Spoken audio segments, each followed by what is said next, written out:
Actualité, culture, société sur RBS 91.9. Bonjour Strasbourg, bienvenue à nos auditeurs et auditrices, c'est l'heure de votre émission de Strasbourg et d'ailleurs. Vous êtes bien sur la RBS 91.9. Pour m'accompagner aujourd'hui, Eric au micro et à la console. Salut Eric. Alors salut Aïcha, bonjour Strasbourg, bonjour le monde et bonjour à tout l'univers, voilà. Alors de quoi est-ce qu'on... Ouais, bonjour à l'univers d'ailleurs. De quoi est-ce qu'on va parler aujourd'hui Eric ? Eh bien, en ce jour de commémoration de la fin de la plus meurtrière des guerres du XXe siècle, nous allons presque faire comme tout le monde. Nous allons rendre hommage aux soldats qui ont combattu pour la France.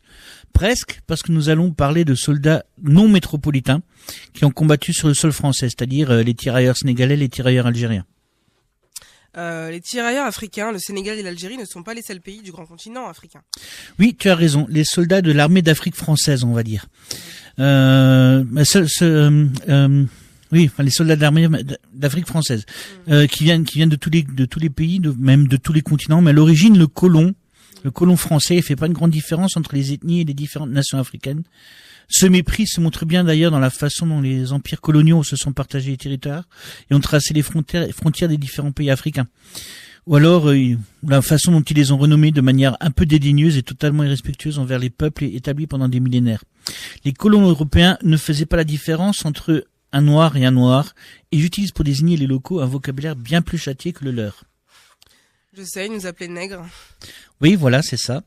Et il en était de même pour les soldats d'Afrique du Nord, pour eux, un maghrébin, c'est un maghrébin, même si au final ils ont différencié les Algériens des autres, surtout pour différencier les Français des populations issues des colonies françaises. Du coup, est-ce que les tirailleurs venaient bien de toutes les anciennes colonies françaises ? Oui, et au fur et à mesure du temps, de nouveaux noms de régiments sont apparus.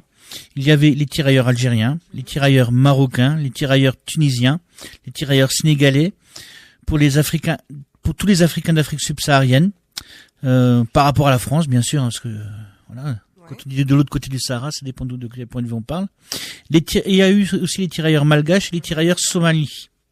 On connaît un peu moins du coup, mais oui. Qui ont existé quand même. Mais du coup, c'est quoi un tirailleur, Eric ? Alors un tirailleur, c'est un soldat d'infanterie légère. Putain, c'est pas facile à dire en fait, c'est ça. C'est un soldat d'infanterie légère, c'est-à-dire un combattant à pied, légèrement équipé, donc en mesure de se déplacer rapidement sur le champ de bataille. Un fantassin qui a pour particularité de ne pas avoir à attendre d'ordre pour ouvrir le feu. Il peut tirer à chaque fois que c'est nécessaire. C'est un corps d'armée créé par Napoléon qui avait besoin de soldats mobiles et indépendants pour mener des offensives différentes de celles que des hommes qui marchent en rang sous les coups de canon adverses et qui chargeaient baïonnettes au canon. Mais du coup, c'est un soldat avec un rôle particulier. Oui, et c'est même devenu la norme avec l'évolution des armes, de l'invention des cartouches, des armes à répétition, ce qui permet de tirer plus rapidement et à chaque fois que c'est nécessaire, comme les fantassins de la Grande Guerre. Le truc, c'est qu'on a gardé le nom de tirailleur pour les armées d'Afrique. D'accord, mais du coup, il y avait pas que les tirailleurs. Hein. Il y avait aussi d'autres troupes de fantassins plus classiques, les goumiers par exemple, et il y avait des troupes de cavaliers qu'on appelait, qui étaient les spahis, les chasseurs d'Afrique. Il y avait même une troupe de soldats à chameaux chargés de la lutte dans le désert, c'était les méharistes. D'accord. Et il n'y a eu que des soldats du continent africain pour combattre la France ? Oui, il y a eu des enrôlements dans toutes les colonies, mais les recrutements étaient un peu plus compliqués. Dû à la topographie du terrain, dû au fait que c'était des colonies beaucoup plus jeunes. Donc du coup, c'était plus compliqué de faire le recrutement et il fallait compter même plusieurs mois pour faire venir les troupes en bateau. D'autant plus que dans une guerre mondialisée, dans l'océan Pacifique, il y a aussi leur part de combat, en Asie aussi, et ces troupes avaient vraiment la nécessité de combattre sur leur territoire. Il y avait quand même beaucoup de Vietnamiens qui sont venus sur les territoires français, mais ils ont surtout travaillé dans les rizières françaises. D'ailleurs, c'est eux qui ont transformé les marais de la Camargue en rizières, mais appris aux habitants de la Camargue, du sud de la France, comment faire pousser et récolter le riz. Il y a même eu des Américains pour combattre sous l'uniforme français. Tiens donc, c'est étonnant ça. Oui, c'est une histoire aussi assez dramatique, mais qui met en lumière une certaine forme de racisme. Aussi une différence entre le racisme en France et le racisme aux États-Unis. Alors en 1917, les États-Unis, qui étaient neutres jusque-là, ont décidé de s'engager dans le conflit aux côtés des Anglais et des Français. Alors ils mobilisent des soldats sur tout le territoire, et c'est l'effervescence à Harlem où s'engagent de nombreux jeunes soldats. Alors Harlem, c'est un quartier qui était très très pauvre, et il s'agit pour ces jeunes hommes d'avoir au moins pendant un temps la certitude d'être habillés et d'avoir 3 repas par jour et une solde régulière. Le problème, c'est que Harlem, c'est un quartier noir et ses combattants ne font pas exception. C'était tous des noirs. Donc ils se sont quand même engagés, ils ont quand même été engagés, bien sûr, parce qu'on a toujours besoin de sang frais pour mener des batailles. Et ils ont été formés sur le territoire américain, d'abord au nord dans un camp d'entraînement, et puis ils sont partis au sud des États-Unis, dans un camp militaire en Caroline du Sud, où il a donné l'ordre de ne pas se battre avec les locaux, mais uniquement aux soldats noirs. L'ordre a été donné uniquement aux soldats noirs. Alors ils ont subi pendant de longtemps et sans pouvoir se défendre des agressions racistes, des agressions physiques dont certaines ont été mortelles pour certains soldats. Et ça va continuer jusqu'au moment où des soldats blancs qui ne sont pas sous le coup de l'interdiction de se battre décident de rendre coup pour coup en lieu et place des soldats noirs. Bref, après avoir souffert de la misère, de la violence discriminatoire, de l'humiliation de ne pas avoir le pouvoir de se défendre, ils traversent l'Atlantique dans un paquebot à fond de cale, parce que les officiers ne souhaitaient pas les voir sur le pont. Et arrivés en France, les généraux américains leur refuseront même de combattre sous l'uniforme américain. Alors, il est vraiment décidé à ce moment-là de les faire combattre sous l'uniforme colonial français, et cette compagnie se révélera être une des plus féroces et des meilleurs combattants de toutes les nations réunies. Sur les champs de bataille de 14-18. Ils ont mené des batailles où ils se sont battus jusqu'au dernier souffle, voire même s'il y avait encore deux combattants qui étaient debout, deux combattants debout sans armes, ils combattaient jusqu'au poing avec les ongles pour défendre leurs tranchées de l'ennemi. Wow. De fait, leurs tranchées n'ont jamais été prises, en fait. Et c'est cet acharnement qui leur a donné un vrai surnom.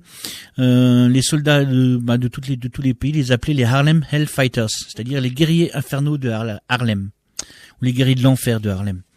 Alors on va pas citer leurs exploits in extenso, mais le premier combattant américain à recevoir la Croix de guerre, qui est une décoration française, c'est un soldat de ce régiment-là. Et apparemment, le premier soldat à avoir posé le pied sur l'autre berge du Rhin a fait partie de cette compagnie. Par contre, il a fallu attendre 2014 pour entendre parler de cette histoire-là. Cette histoire qui a été enterrée sous les secrets de la Grande Muette, grâce à Max Brooks et Canaan White, deux auteurs américains, qui ont travaillé ensemble et ont sorti un roman graphique qui raconte cette histoire. Et qui touche, dans cette histoire, ils ont vraiment touché tous les aspects que ces soldats ont dû affronter, la guerre, le racisme, l'incompréhension.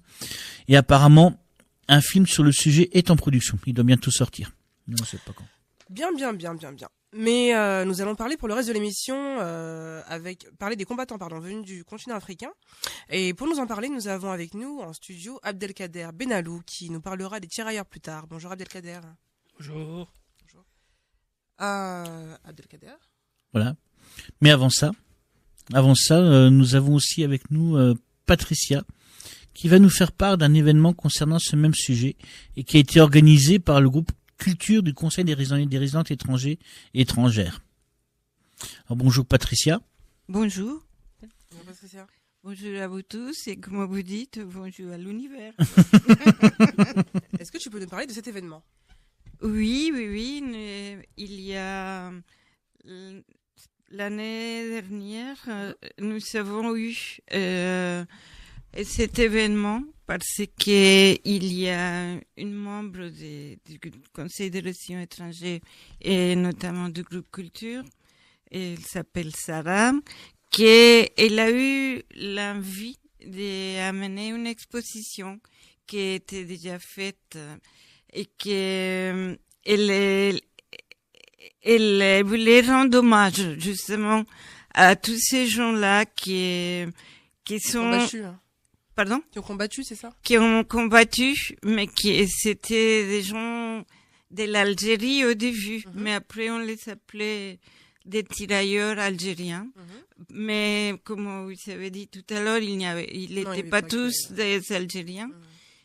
Et on a fait venir cette exposition de Paris. C'est une exposition photo et elle est très émouvante puisque c'est un photographe qui a fait les photos. Il est parti à la rencontre de l'histoire de son grand-père.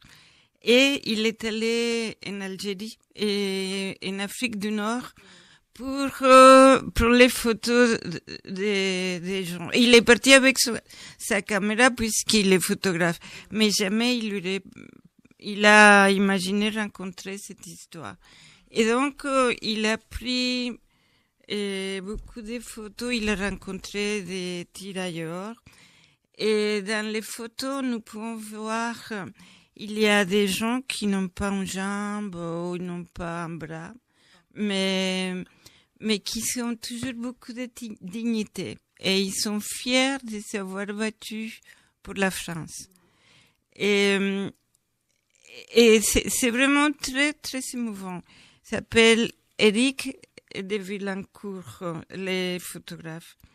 Et c'est vraiment quelqu'un de très bien. Si jamais vous voulez, vous pouvez consulter sur Internet l'exposition. Et elle est très bien. Les tirailleurs sénégalais. Donc, le groupe Culture avait fait un gros travail autour de ce rendez-vous. Est-ce que le succès était au rendez-vous à ce moment-là? Non. Et nous avons fait en même temps l'ouverture de la nécropole qui est à Cronenbourg. Et ça fait 34 ans que j'habite à Strasbourg et c'était la première fois que je voyais cette nécropole. Et ça a été hyper émouvant pour moi voir à la nécropole des croix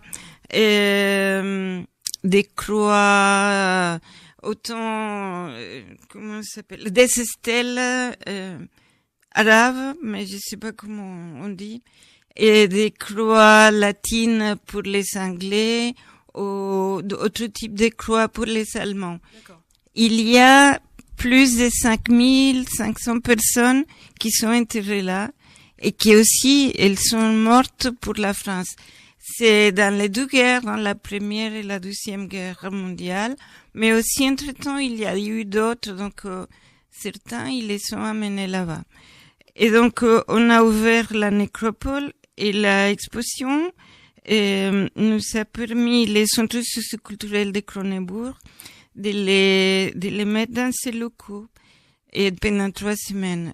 Et après, nous sommes allés une semaine à la Roberto, dans l'autre centre socioculturel. Mais il n'y a pas beaucoup de gens qui sont venus.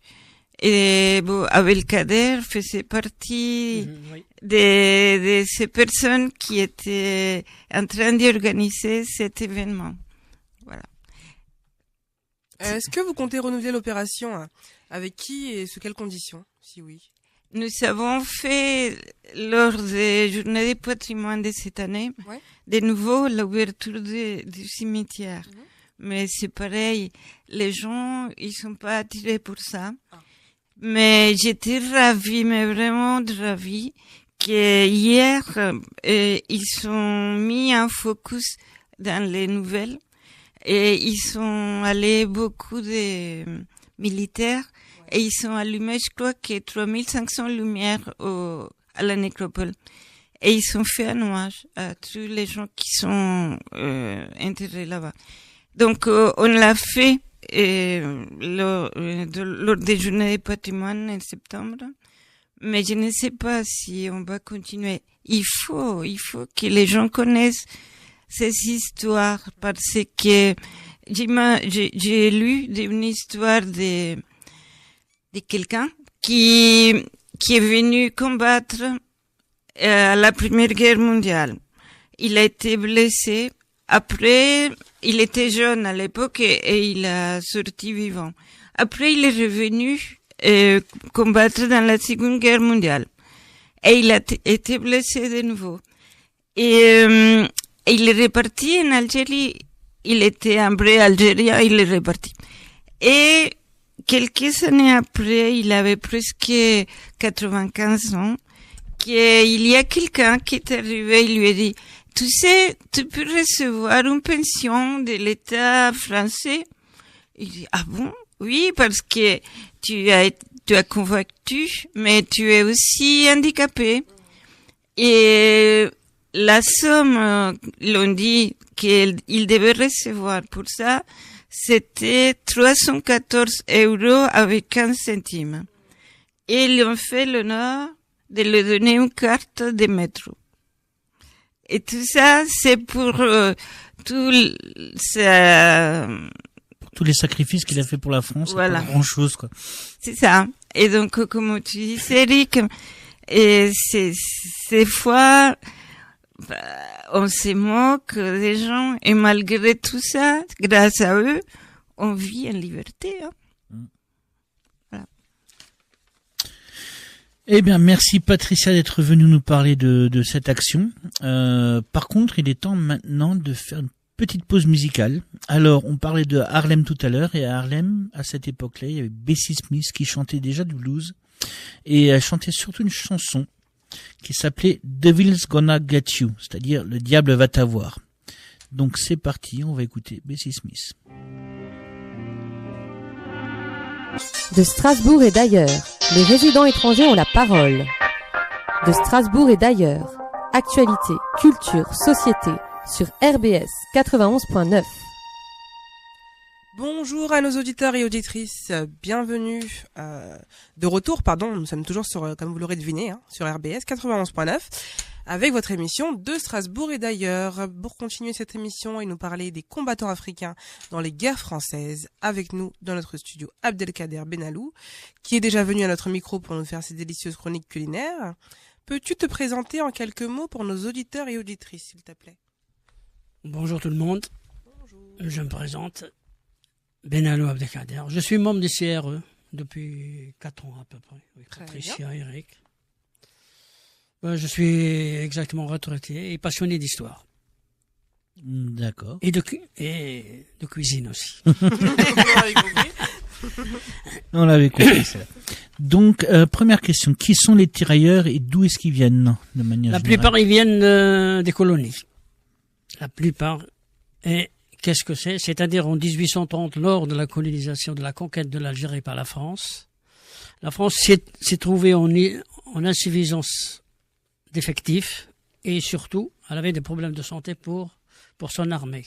Elle a trouvé les milices algériennes déjà prêtes, mais qui ne faisaient rien apparemment parce que ils étaient, disons, démilitarisés. Et il y avait aussi les zouaves. Les zouaves, ça veut dire c'est une milice tribale, pour ne pas aller dans trop de détails. Et de là, ils ont été recrutés et jusqu'en 1842, par décret, ils ont créé les tirailleurs algériens. Par la suite, les tirailleurs algériens, puis par la suite, il y avait les tirailleurs sénégalais, puis il y avait en Côte d'Ivoire, dans toute l'Afrique, il y avait des tirailleurs. Et ces tirailleurs-là étaient pris par la suite, c'était des volontaires, mais à partir de 1912, ils ont commencé à être des recrues. Faut pas oublier que ces gens-là, ils avaient ni la nationalité française, ni la citoyenneté française. Et ils ont combattu pour la France. Et leurs femmes n'avaient même pas droit à la retraite et leurs enfants aussi. Il n'y avait aucune retraite, à part leur solde. Une fois morts, c'était fini et enterré. Mhm. Abdelkader, c'est... Oh, pardon. Je vous laisse finir. Je te laisse Allez. finir. Allez-y. Je pensais que tu avais fini, mais je te laisse finir. Pardon. Non, je voulais dire que Ouais. c'est des jeux qui ont donné tout, quoi. C'était... Oui. Et en échange, ils ont rien eu. Pour l'amour de la patrie, ils ont donné leur vie, ils ont donné leur sang, ils ont donné tout. Mais au final, il n'y avait rien. Oui, et puis c'était la mère patrie qui était vendue par le colon français aussi. C'était pas le colon français qui faisait les lois. Hein. Oui, oui. Faut pas dire que c'est toujours la faute parce que c'est en Europe, c'est-à-dire à Paris qu'on faisait la loi. Hein. C'était pas en Algérie qu'on faisait. Le colon, il peut, d'accord, parce qu'ils étaient contre le recrutement. Parce qu'ils disaient, il faut pas trop les instruire, parce qu'un jour qu'ils vont retourner au pays, ils vont réclamer beaucoup de trucs. Il faut qu'ils restent un peu idiots. C'est uniquement de la chair et canon, pas plus. C'est marrant parce que quand tu disais qu'ils ont refusé le recrutement, je me suis dit, tiens, les colons, c'était pas si vache que ça. Alors qu'en fait, c'est le contraire. Du coup, question suivante. Abdelkader, oui. Donc, c'est quoi un tirailleur africain, finalement? Alors c'est comme un tirailleur algérien, mais il est noir. D'accord. C'est tout. Il y a pas. C'est du Un Niger, tirailleur algérien, un c'est-à-dire Sénégalais, c'est de la Côte d'Ivoire et tout. Parce qu'il est noir. Bon, il était africain pour ne pas les nommer. Oui, ça veut dire qu'on fait une différenciation entre Algérie et Afrique, qui est sur le continent africain. Ben oui, parce que l'Algérie c'était considéré comme un département. L'Algérie ce n'était pas une colonie, c'est une annexion juridiquement. Ouais. C'était différent. C'était un département, c'était devenu des départements français. C'était considéré comme quelque chose, mais de français, mais sans les Algériens. Voilà, c'est spécifique. Hein. D'accord. Alors, comment est-ce que ces tirailleurs ont été recrutés comment est-ce qu'ils ont été recrutés en Afrique du Nord et en Afrique subsaharienne? Est-ce qu'il y a des différences ou Le pas? modèle algérien a été pris et amplifié. D'accord. Et pendant d'abord, c'était uniquement pour compléter la conquête de l'Afrique. Ils ont utilisé les indigènes, disons, du pays, parce qu'ils connaissent mieux le pays, ils étaient mieux adaptés au climat. Parce que les Français, la plupart du temps, ils étaient tous malades. Il y avait une malaria, il y avait beaucoup de maladies. Tout à l'heure, tu disais que c'était des soldats qui étaient en Algérie, c'était des soldats des troupes qui existaient déjà. Qui existait déjà l'Empire. Voilà. Oui, parce que l'Algérie était déjà un pays avec son armée. Alors, ceux qui ont été démilitarisés et démobilisés, ils ont été recrutés par l'armée française. D'accord. Et ceux-là, c'est devenu des tirailleurs. Pourquoi on appelle tirailleurs? Parce qu'ils n'avaient pas droit aux armes. Un seul fusil, ça leur suffisait. D'accord. Pas de casque, rien. On leur donnait une petite chachia, une petite calotte, c'est tout. Ils n'avaient pas droit au casque. Oh, oui, on voit sur les photos les fesses. Exactement, genre de fesses comme ça. Oui. Et du coup, mais comment se passait vraiment le recrutement sur le terrain? Est-ce qu'on sait comment ça se passait? Alors, le recrutement était archaïque. On leur faisait miroiter beaucoup de choses, les soldes. Il y en a qui étaient recrutés par l'appât du gain, d'autres par idéologie. Mais la plupart du temps, surtout par misère, parce qu'il n'y avait rien. Et par la suite, ils se sont basés sur les chefs du village pour recruter. Et après, c'était devenu, en 1912, c'était devenu obligatoire. Bien qu'ils n'étaient pas français. Oui. Pourquoi l'essentiel des régiments de tirailleurs ont-ils été recrutés en Afrique? Parce que uniquement dans les pays colonisés. D'accord. Parce qu'on ne pouvait pas recruter un tirailleur italien. Eh ben pourquoi? Parce qu'il n'y avait pas de colonie en Italie. Oui, mais il y avait des colonies en Asie aussi. Oui, mais il y avait aussi des tirailleurs asiatiques. D'accord. Ok. Ouais, l'Indochine, il y en avait de... Ok. Et ces gens-là, on les a recrutés d'abord pour compléter la colonisation, et ensuite, quand il y avait des guerres en Europe, ils les ont ramenés en Europe ici. Alors ça a commencé en Crimée avec la bataille de Sébastopol en 1856. On les appelait les Turcos, parce que les Russes les ont pris pour des Turcs. Les tirailleurs algériens, avant on les appelait des Zouaves, puis après des Turcos, puis les tirailleurs. D'accord. 1870, c'est ça? 1856, la C'était quelle bataille guerre? de Sébastopol. C'était pour quelle guerre? Contre quel ennemi? Quand il y avait la coalition, la France, la Grande-Bretagne et la Turquie contre la Russie. D'accord. On est toujours dans l'histoire. Hein. Oui. Si je peux me permettre. Et à la nécropole, il y a des Français, j'ai eu des chiffres, et 2397 Français, 2866 Allemands, et 29 Britanniques, et 149 Russes, 8 Yougoslaves, 7 Polonais, 5 Serbes, Néerlandais. Au total, 5472 soldats enterrés là-bas. Donc, il y avait beaucoup de nationalités. Ah oui. Oui, pour qui ont aidé pendant pendant toutes les guerres. Oui. Les tirailleurs étaient en première ligne. Alors, on a parlé de la Crimée, la bataille de Sébastopol. Ils étaient au Mexique en 1861, les tirailleurs algériens. Ils étaient en Italie, la bataille de Solferino. Et en 1870, tout juste à côté de chez nous, il y avait la bataille de Franchevillers, à Heurt ici. Et avec le régiment des tirailleurs algériens, c'était le régiment le plus décoré. Et c'est le seul qui a reçu la médaille d'honneur. Et la Légion. Ouais, ça veut dire qu'ils se sont battus comme des lions, quoi. 90% de ces effectifs ont été décimés. Il restait que 10%. Oui, Verdun avant l'heure, quoi. Est-ce qu'il y a eu dans l'armée d'Afrique d'autres régiments que les régiments de tirailleurs? Oui, il y en avait les Goumiers au Maroc. Dans les colonies, il y avait toujours des tirailleurs. Les tirailleurs, c'est un soldat recruté, soit volontairement, soit involontairement, mais recruté, et uniquement dans les colonies. D'accord.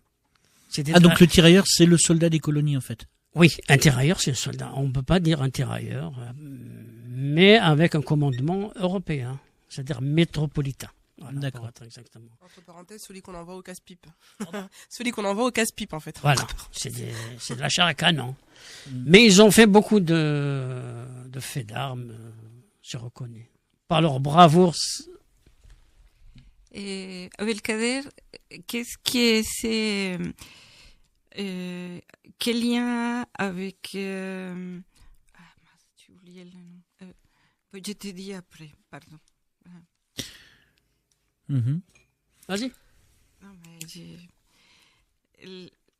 il y a chaque année ils fêtent la bataille des Cameroun.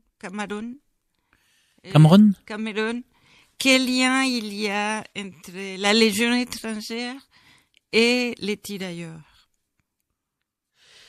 Les tirailleurs sont issus d'un pays colonisé ou d'une colonie. D'accord. La Légion étrangère, c'est une légion qui se trouve même en métropole, mais elle inclut n'importe quel individu de n'importe quelle nationalité.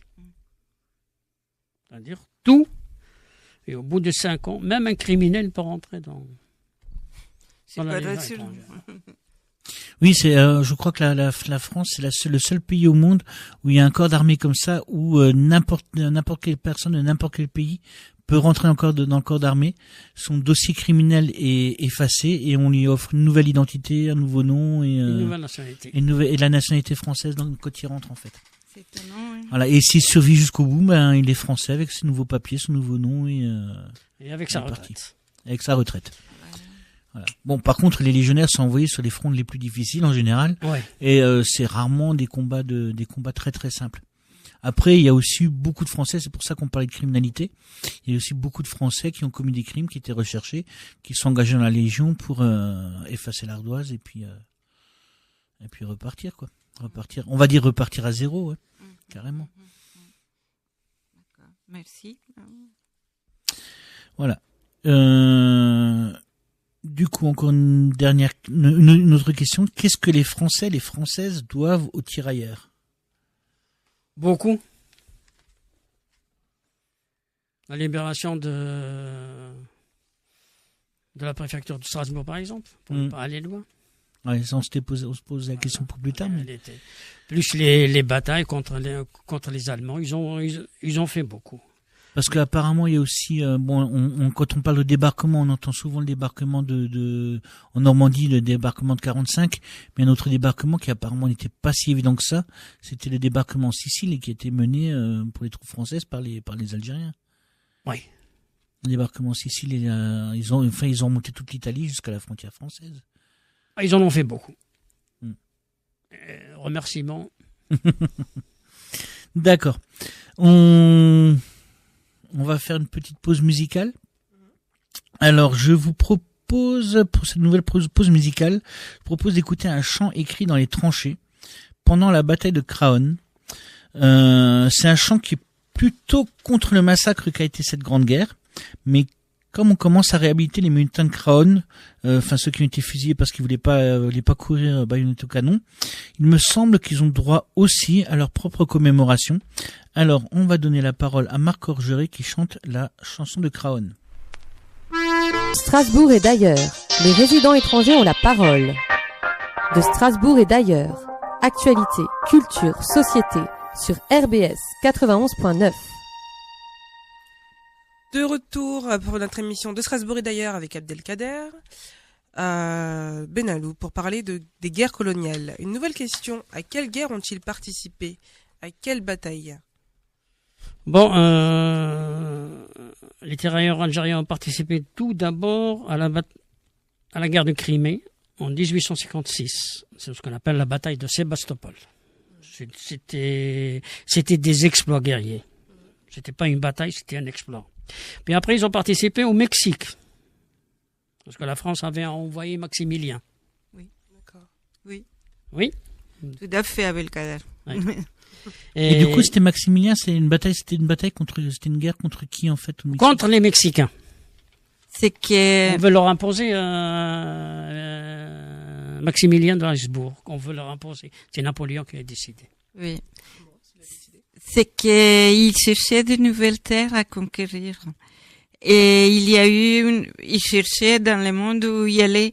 Et à cette époque, il y a eu un scandale, un pâtissier français qui a livré beaucoup de pâtisseries sur un festin au gouvernement et que le gouvernement ne les payait pas. Et la dette s'est montée à 25 000 pesos et or. Et donc, c'était beaucoup d'argent. Et sur les mains de Napoléon est arrivé, il dit, bah, les Mexicains nous doivent ça, bah, on va réclamer. Et donc, bah, ils sont partis réclamer ces 25 000 pesos. Voilà. Ouais, une excuse comme une autre pour déclarer une guerre, quoi. Exactement. Mais on ne s'est pas laissé faire. Oui. Après la bataille de Mexique, il y avait en Italie aussi, il y avait un problème aussi de territoire, et c'est la bataille de Solferino contre les Italiens, qui n'étaient pas des alliés européens comme aujourd'hui. Et en 1870, il y avait la bataille de Frochevillers à Heurt, où le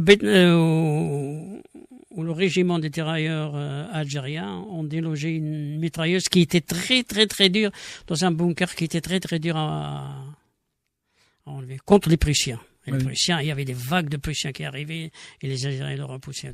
90% des Algériens ont trouvé la mort. Oui, sachant que c'était en plus une guerre qui était complètement perdue par la France, qui a résulté au départ de Napoléon et oui, c'était le résultat des guerres napoléoniennes. Oui, c'était Napoléon III Oui. qui a perdu le pouvoir à ce moment-là et du coup c'est le moment où l'Alsace et la Moselle sont devenues françaises, allemandes, pardon. Voilà, et par la suite, bon, qu'est-ce qu'il y avait encore? Il y avait la libération de Strasbourg pendant 70 aussi. Il y avait aussi beaucoup de... Mais il y avait la libération de Strasbourg, il y avait la libération de Strasbourg en 1918 et puis après il y avait aussi en 45 il y a eu des batailles dans Strasbourg. Oui, mais là c'était pas les tirailleurs algériens. D'accord. C'était l'armée, disons, qui était venue avec... C'était Leclerc qui est venu avec l'armée. D'accord. Ils sont venus parce qu'ils étaient en Algérie, puis ils sont remontés. Mais c'était pas les tirailleurs algériens. J'aurais ouï dire qu'il venait justement de pays d'Afrique de l'Ouest, avec le général Leclerc justement. Oui, le général Leclerc. Comme le Cameroun ou d'autres pays. Oui, mais là c'était l'armée régulière. Hein. Oui. Ouais, c'était pas l'armée des colonies. Parce que moi j'ai entendu dire aussi que les premiers soldats français à avoir mis le pied sur les territoires sur la région alsacienne pendant la Deuxième Guerre mondiale, c'était des Algériens. Bah, d'abord, les Algériens, ils ont été jamais français, Ah oui. ni de citoyenneté française. Ah oui. Ils étaient sujets. Ah oui, pourtant l'Algérie était française. L'Algérie était française, oui, mais les Algériens, non. Ah ouais. Et qu'est-ce qui s'est passé du coup? Bah, rien du tout, jusqu'en 1962. Oui, non, mais jusqu'en 1900. Mais pourquoi ils étaient pas français du coup? Ils étaient nés en France. Bah, ils étaient dans la France. Hein? Mais c'était des indigènes, c'est-à-dire que c'était des gens qu'on ne pouvait pas donner la nationalité. D'accord. Un Maltais, par exemple, qui allait, par exemple, un colon d'origine étrangère, il pouvait acquérir facilement la nationalité française. L'Algérien qui a combattu pour la France, Mm-hmm. ben, lui, par exemple, il n'a pas la nationalité. Ah oui, parce que l'Algérie, c'était pas que combattre pour la France. L'Algérie, c'était aussi le grenier à pain de la France Exact. à une époque. Comme l'Afrique pour Rome. Ouais. Et donc, du coup, même pour ça, il n'y a pas eu de reconnaissance en donnant Aucune. la nationalité. Ou des Donc, choses on comme peut ça. regarder l'histoire, il n'y a aucune. Qu'est-ce qu'elle a fait la France pour les harkis? Bon, et pas grand-chose. Ça, Non, on le sait maintenant. Du coup, qui a créé les corps de tirailleurs coloniaux? Les tirailleurs coloniaux étaient créés en 1842 par décret. Parce que la France avait besoin d'effectifs pour compléter sa colonisation. Mhm. Parce qu'il n'y avait pas uniquement l'Algérie, il y avait encore des pays subsahariens à coloniser. D'accord. Donc c'était en Elle n'avait 1800. pas d'effectifs. Elle pouvait pas tout. C'est pas uniquement avec Oui. l'armée française qu'elle pouvait coloniser l'Afrique. Donc c'était pas les généraux de l'Empire, c'était des généraux de la République qui avaient créé ça parce que Exact. en 42 c'était encore C'était une République. la République. D'accord. Et après c'est Napoléon III qui en a profité pour de ces colons.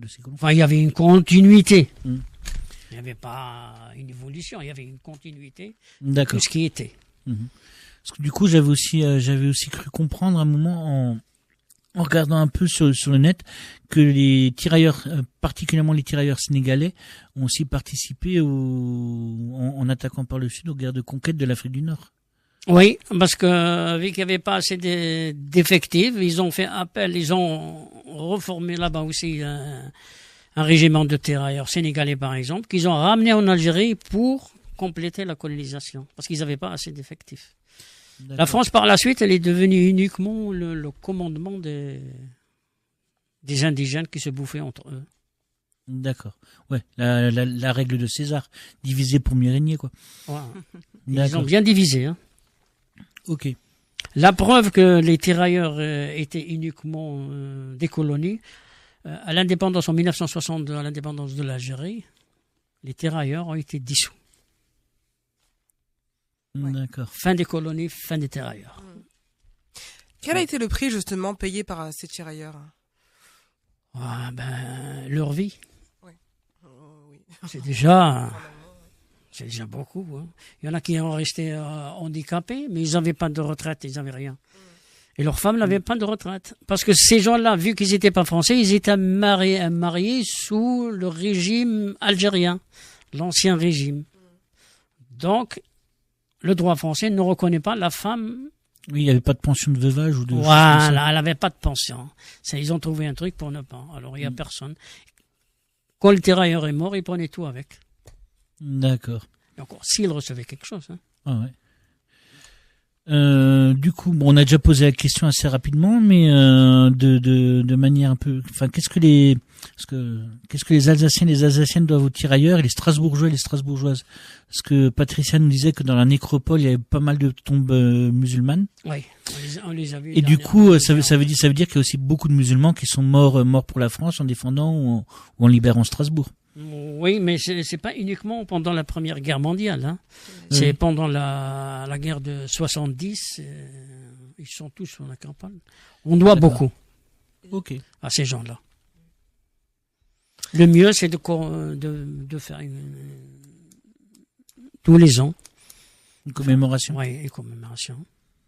Est-ce que vous avez vu le film Indigène? Du coup, je m'adresse à tous les deux. Et si oui, qu'est-ce que vous en pensez? Pardon? Est-ce que vous avez vu le film Indigène? Oui, je l'ai vu. Ouais. Oui. Alors? C'est de l'injustice, c'est tout.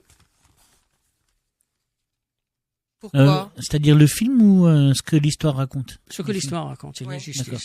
Pour moi, j'ai vu comme ça. J'ai vu une injustice. Tu peux expliquer un peu plus? Non, j'ai vu des gens qui combattaient pour quelque chose que eux on leur refusait. Mhm. Ils combattaient pour la liberté alors que eux ils étaient colonisés. C'est ça que je Moi, j'appellerais pas ça une injustice. Là, c'est plutôt un non-sens. Plutôt qu'une injustice, c'est plutôt un non-sens en fait. C'est un combat qui n'a pas de sens. Non, il y a une C'est injustice. défendre aussi. quelque chose qui ne nous appartient même pas. C'est faire le combat de quelqu'un d'autre en fait. Pour moi, c'est un non-sens. plutôt qu'une injustice. Enfin, c'est mon Est-ce que les Français leur avaient promis la liberté s'ils combattaient aux côtés de la France? On leur a dit peut-être. D'accord. On leur a pas, parce que vous savez que l'histoire, il n'y a rien d'écrit. Mhm. L'histoire, des fois, est aveugle. Il faut la déchiffrer, des fois, à tâtons, des fois. Mhm. Parce que c'est pas éclairé. On va pas vous dire par décret que si vous faites ça, si vous gagnez une bataille, on va vous donner votre liberté ou votre indépendance. Parce que si je me rappelle bien, dans les scènes d'ouverture de Indigènes, justement, où ils ont promis à ceux qui allaient combattre pour la France, de l'argent, de la liberté, qu'ils allaient devenir français comme tous les autres. Ah bon, on promet toujours, mais après. D'accord. Mais ça, c'est des mots qui ne veulent rien dire. Mhm. Rien n'est écrit, juridiquement, rien n'est écrit. D'accord. La France juridiquement, la France n'a promis rien. Mhm. Ok, alors à votre avis, est-ce qu'on commémore suffisamment la mémoire de ces combattants? Non, je crois pas. De temps en temps. Et qu'est-ce qu'il faudrait faire du coup à chaque fois? Je sais pas, il faut, par exemple, pour moi, commémorer une histoire, c'est l'éducation. D'accord. C'est par l'éducation qu'on commémore. Tout se fait par l'éducation, tout se défait par l'éducation. Qu'on en parle aussi à l'école. Parce que je sais que par la citadelle, juste devant la citadelle, là, à l'esplanade, ils ont mis un monument aux morts pour les soldats étrangers qui sont morts en défendant Strasbourg. C'est un bon début, ça, ou Si, c'est un bon début. Tout ce qui est une bonne initiative, il faut féliciter. D'accord. Ok, bien, merci d'être venu nous parler de cet événement au studio. Alors, pour ce qui est du calendrier, Aïcha, tu avais encore quelque chose à nous dire, je crois. Oui, je tenais à parler et à rappeler que les journées Bamitrad de commémoration vont commencer, de devoir de mémoire et devoir de vérité vont commencer demain. Donc elles ont lieu du 12 au 30 novembre. Donc le thème est sur le devoir de mémoire, liberté, résistance, avec notamment le 17, c'est-à-dire samedi prochain, novembre, une prestation entre autres une pièce de théâtre dont d'ailleurs dans laquelle je jouerai, qui va faire revenir comme la metteur en scène, je sais pas si on dit la metteur en scène. Et metteuse en scène. La metteuse en scène, Liliane Tetsil aime à le dire, faire revenir les pères de l'Europe et la princesse Europe, comme Winston Churchill, comme Alfred de Gasperi, comme Sicko Mancherotte que j'incarne, qui n'était pas vraiment à la construction de l'Europe, qui est venu après, mais voilà, plusieurs personnages comme ça, comme Jean Monnet notamment, qui vont faire tout simplement un constat qui est plutôt mécontent de l'Europe actuelle et proposer éventuellement des solutions.